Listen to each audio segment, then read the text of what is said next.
Disiarkan langsung dari Kementerian Kesehatan Republik Indonesia, Radio Kesehatan untuk Indonesia yang lebih sehat. Sobat sehat, kita bertemu kembali di siaran sehat bersama dengan Dokter Reisa dan seperti biasa, nanti kita akan ngobrol-ngobrol bersama dengan Dokter Reisa untuk membahas tema topik yang sangat menarik pastinya. Dan kali ini pembahasannya cegah stunting, semua penting. Permasalahan stunting pada anak ini memang perlu menjadi penanganan bersama. Bukan hanya pemerintah, namun semua komponen masyarakat turut berperan dalam penurunan angka stunting di Indonesia. Peran serta masyarakat ini dimulai dari keluarga, juga menjadi salah satu hal yang penting. Sebagai pencegahan stunting pada anak, pada episode sebelumnya, Sobat Sehat kita pernah bahas mengenai peranan protein hewani dalam pencegahan stunting. Namun sebetulnya bukan hanya asupan makanan saja yang perlu kita perhatikan dari lingkup keluarga. Lantas, apa saja pencegahan stunting yang dapat kita lakukan dimulai dari lingkup keluarga ini? Dan kita akan bahas topik cegah stunting semua penting. Telah hadir bersama saya, the one and only pastinya, Dr. Reisa Broto Asmoro, Duta Gizi Indonesia. Selamat sore, Dr. Reisa. Halo, selamat sore Mbak Dini, Sobat Sehat semuanya, apa kabar? Wah, semoga baik semuanya ya, Sobat Sehat. Dan kalau memang ada yang lagi sakit, kami doakan semoga bisa lekas sembuh ya. Amin. Oke, dan di talk show sore ini juga bisa kamu simak tentunya di IGTV @Radio Kesehatan, di YouTube @Kemenkes_RI, dan bagi Sobat Sehat yang ingin bergabung silahkan di WhatsApp kami ya di 0821 3636 2018 atau bisa mention juga di @Radio Kesehatan. Dokter Reisa, kita langsung saja ini mungkin boleh dijelaskan terlebih dahulu sebetulnya stunting pada anak ini apakah berdampak pada kehidupan si anak pada masa dewasanya nanti atau cuman karena pendek aja kayaknya nggak apa-apa deh. Nah, ini bagaimana Dokter Reisa? Oke, mungkin Sobat Sehat sebelumnya pasti kan udah pernah dengar ya, stunting itu apa sih gitu ya. Kalau ditandakan tadi seperti Mbak Dini sudah bilang, oh tingginya pendek gitu ya, kurang dibandingkan orang-orang pantarannya gitu ya. Tapi sebenarnya kalau kita lebih jabarkan lagi, stunting itu sebenarnya adalah kondisi gagal tumbuh yang terjadi pada balita akibat dia kurang gizi dalam jangka waktu yang lama. Atau bisa juga karena ada paparan infeksi yang berulang dan kurang stimulasi gitu ya. Jadi memang banyak faktor nih yang mempengaruhi terjadinya stunting ini sendiri. Nah, stunting ini pun bisa dipengaruhi dari bahkan sebelum sang ibu ini mengandung, sebelum hamil. Bahkan dari status kesehatan si ibu dari masa remajanya. Sampai pada saat dia persiapan kehamilan, sampai dia selama hamil, sampai nanti sudah dilahirkan, dan nanti anaknya, bayinya itu sudah mulai makan gitu ya. Jadi banyak sekali yang mempengaruhi termasuk juga dari kondisi ekonomi, budaya, faktor lingkungan, faktor sanitasi, dan juga akses terhadap layanan kesehatan. Jadi kalau dibilang bayi stunting itu terlihat lebih pendek gitu ya dibandingkan yang seusianya, um, ternyata memang bukan cuma tinggi badannya aja, tapi kalau kita lihat dari organ dalamnya, terutama otak gitu ya. Nah, otaknya ternyata pada anak-anak yang mengalami stunting ini juga tidak terbentuk dengan baik, dengan optimal gitu ya. Yang dimana sebetulnya stunting ini bisa memperlambat perkembangan otak dan dengan dampak jangka panjangnya ya jadi bisa mempengaruhi nanti ya masa depannya ketika dia sudah mulai sekolah, ketika bekerja nantinya. Jadi nggak hanya dampak jangka pendeknya nih pada saat si anak ini masih balita. Yang kita patut khawatirkan sebenarnya ini bisa terbentuk keterbelakangan mental, bisa terbentuk rendahnya kemampuan belajar si anak, bahkan bisa mempengaruhi penyakit-penyakit tidak menular yang kronis. Misalnya, anak itu bisa tumbuh menjadi orang yang mengidap diabetes, hipertensi, atau tekanan darah tinggi, sampai obesitas gitu. Nah, sedihnya berdasarkan datanya nih ya, angka stunting di Indonesia tahun 2022 kemarin itu adalah sebesar 21,6%. Meskipun ini turun dari tahun sebelumnya 24,4%, tetapi tentunya kita nggak pengen sebenarnya kan ya stunting ini terjadi di negara kita. Nah makanya dicanangkan lah ya adanya target penurunan stunting. Jadi diharapkan bahwa nanti di tahun depan 2024 angka stunting diharapkan sebesar 14% aja. Nah, sementara itu, data SSGI tahun 2022 menunjukkan kalau stunting ini terjadi sebelum lahir dan meningkat 1,6 kali pada rentang usia 6 sampai 12 bulan. Kemudian 13,8% dari 12 bulan sampai 23 bulan. Itu 22,4% gitu ya. Nah, tentunya kita kan pengen cegah sedini mungkin gitu ya dari upaya yang bisa kita lakukan dari si ibu sendiri, dari lingkungan keluarga, sehingga generasi ke depan ini anak-anak bisa menjadi generasi yang sehat, cerdas, dan kuat. Wah, setuju sekali ya. Dan ini menarik, ternyata stunting bukan hanya soal tinggi pendeknya anak ya, Dokter Raisa, tapi lebih kompleks dari itu dan ternyata efek jangka panjangnya yang ya siapa sih yang nggak mau gitu ya punya anak yang pintar, punya anak yang sehat di masa depannya. Nah, tapi Dokter Raisa, kita juga sering mendengar salah satu pencegahan stunting itu dengan istilah ABCDE. Ini mungkin masih banyak juga yang masih awam terhadap istilah ini. Dokter Raisa mungkin boleh menjelaskan? Oke, mungkin ini mirip lagu ya, ABCD ya. Atau mungkin malah jadi ingat sosmed challenge-nya ABCDE ini ya. Jadi istilahnya dibuat seperti itu supaya sobat sehat ini juga gampang nih untuk ingat gitu ya. Pencegahan stunting bisa kita lakukan dengan ABCDE. Nah, tentunya dimulai dari A. A ini apa sih? A ini aktif untuk minum tablet penambah darah. Ya. Tadi kan saya udah sempat bilang nih, yang mempengaruhi stunting salah satunya terjadi sebelum bahkan si ibunya ini menjadi ibu gitu ya, atau bahkan belum nikah, yakni dimulai dari saat ibunya ini remaja. Ya, jadi remaja putri ini penting banget untuk mengkonsumsi tablet tambah darah, ya cukup 1 tablet seminggu sekali, dan ini penting sekali agar si remaja putri ini siap menjadi calon ibu di masa mendatangnya, gitu. Karena apa? Kesehatan remaja ini ternyata yang memiliki dampak pada pencegahan stunting. Nah, nanti kalau sudah hamil, bagi ibu hamilnya, dikonsumsilah tablet penambah darahnya itu setiap hari 1 tablet. Jadi ya, ini sebenarnya peran suami nih atau keluarga gitu ya yang bisa membantu untuk mengingatkan, memfasilitasi istrinya yang sedang hamil untuk rutin untuk mengkonsumsi vitamin atau TTD istilahnya ya, yang biasanya diberikan oleh dokter atau bidan tenaga kesehatan. Oke, baik. Nah, tadi itu adalah A dan memang ini lagi-lagi ya tugasnya suami, siaga lah bisa kita bilang, itu dimulai dan juga bisa mengingatkan istri untuk minum tablet tambah darahnya. Nah, setelah huruf A ada huruf B, Dokter Raisa, apa huruf B dari A, B, C, D, E ini? B-nya, Mhm. Bumil teratur periksa kehamilan minimal 6 kali. Nah, jadi kenapa harus minimal 6 kali? Yang memang 2 kalinya harus dilakukan USG oleh dokter gitu ya. Karena dengan USG ini kan bisa dideteksi nih perkembangan janinnya. Jadi kalau ada sesuatu bisa dideteksi secara dini dan tepat. Misalnya, oh ternyata amit-amit ya, janinnya tidak berkembang, atau oh ini kok kehamilannya ternyata kehamilan kosong, atau ada gejala-gejala lainnya gitu ya, keluhan-keluhan lainnya gitu. Jadi bisa diketahui lebih dini. Jadi pertama kali USG itu dilakukan pada kunjungan pertama, yakni antara masa kehamilan 0 sampai 12 minggu. Lalu nanti USG keduanya itu dilakukan pada kunjungan kelima pemeriksaan. Jadi pada masa kehamilan 30 sampai 32 minggu. Nah, sekarang kan dari Kementerian Kesehatan ya, tentunya pemerintah ini sudah mentargetkan lebih dari 10.000 puskesmas nih di seluruh Indonesia yang menyediakan kebutuhan USG-nya sampai akhir tahun 2023 nanti. Senang banget, jadi semoga bisa menjangkau masyarakat lebih banyak lagi ya untuk melakukan deteksi dini ini dengan USG gitu ya.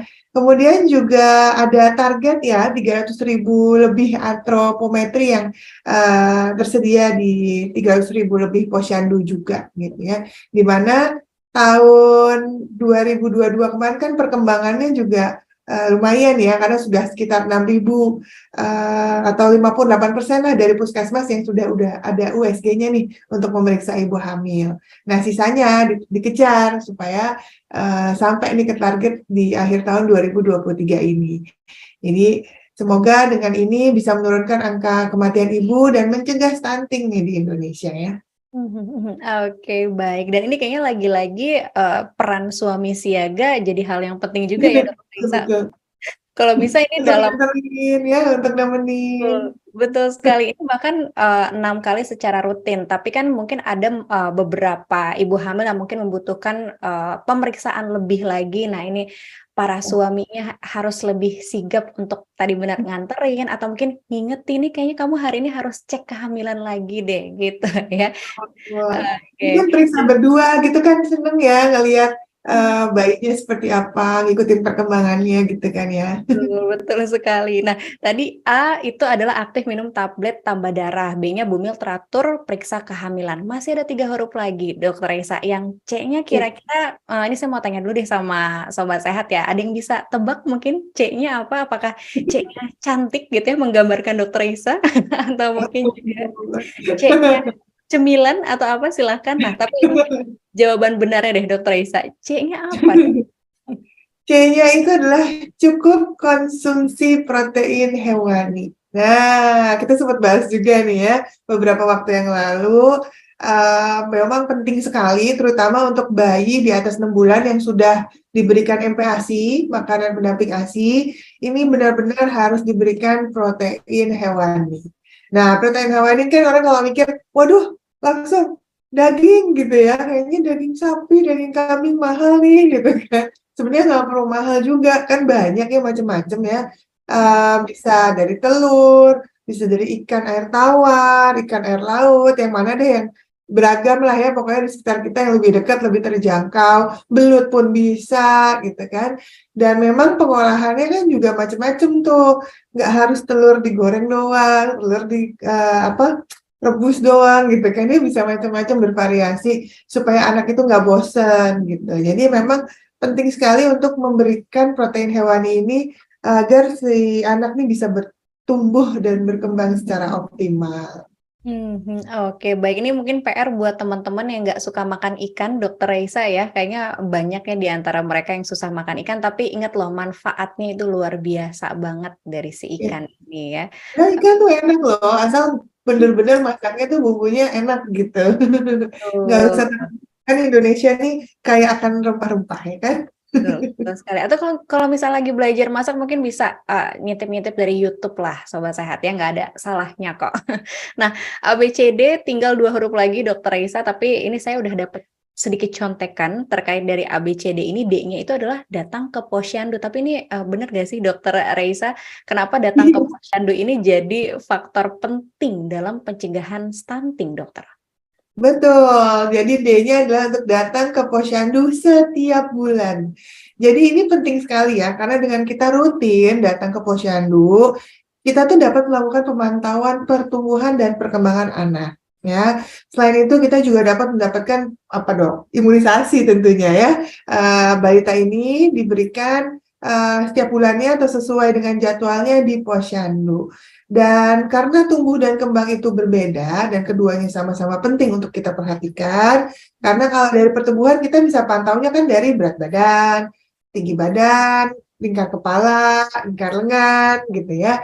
Nah, ini nanti kita cocokin nih dengan grafik tabel pertumbuhan anak nih untuk ngecek anak ini sebenarnya sudah sesuai belum sih dengan tahapan usianya gitu. Nanti bisa dilihat di grafiknya.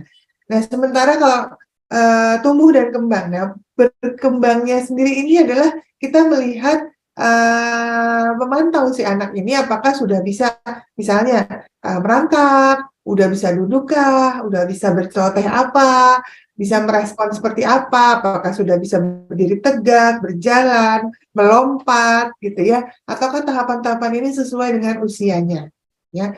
Jadi tadi kita cocokin dari tabel tumbuhnya gitu ya, di buku KIA yang biasanya warnanya pink muda tuh ya. Nanti di situ ntar ada penjelasannya lagi setelah grafik ada nih penjelasan perkembangannya. Ini usia sekian sampai sekian harusnya sudah bisa ngapain gitu.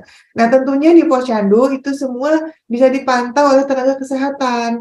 Jadi orang tuanya bisa dapat panduan. Oh, misalnya, oh ternyata kurang efektif nih, mungkin jalannya, merangkaknya bisa dilatih dengan cara ini gitu ya. Nanti akan ada konsultasinya juga. Jadi kan lengkap gitu, selain bisa imunisasi, memantau tumbuh kembang, dan bisa mendapatkan tips-tips juga nih untuk bisa melatih perkembangan si anak gitu.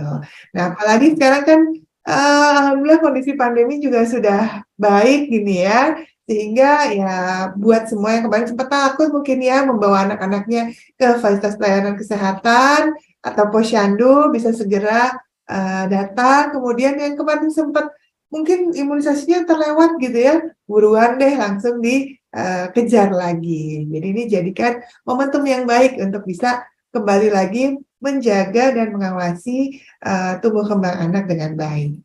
Nah, setuju sekali dan mungkin ini jadi pengingat kita semua ya Sobat Sehat, buku KIA-nya jangan sampai ditaruh sembarangan. Mungkin kalau yang udah lupa bisa dicek-cek kembali, ini bisa jadi salah satu bentuk deteksi dini mungkin ya Dokter Raisa, kalau misalnya tadi kata Dokter Raisa, kok pertumbuhan atau perkembangannya tidak sesuai dengan usianya, ini bisa langsung ditanyakan kepada nakes-nakes untuk mendapatkan solusi pastinya. Dan sekali lagi bukan cuma tugas ibu ya Dok ya, tugas ayah juga.